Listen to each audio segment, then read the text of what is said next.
I could be wrong when I say this, but I think this is the deepest I've ever heard the 2001 closest to my home wind down while standing in my driveway. Also, the video from last night's severe weather will probably be up tonight or tomorrow.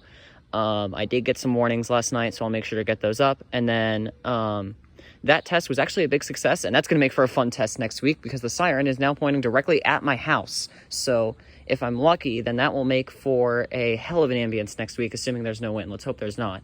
It's going to be a hot one, though, because we saw something like high at 99. So a successful test, and thanks for watching.